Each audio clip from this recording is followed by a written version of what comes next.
we divide 513 by 5 in a long division method.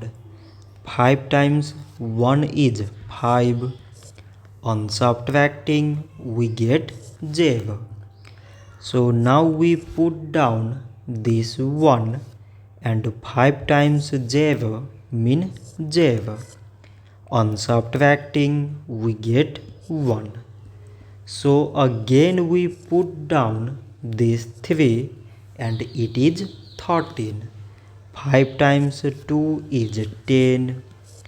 On subtracting we get 3. So now we have no any other number to put it down. So we take here decimal, so that we put 0. So it is 30 and 5 times 6 is 30.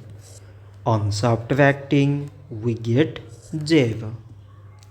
So 513 divided by 5 is 102 decimal 6. So this much for today and thanks for watching.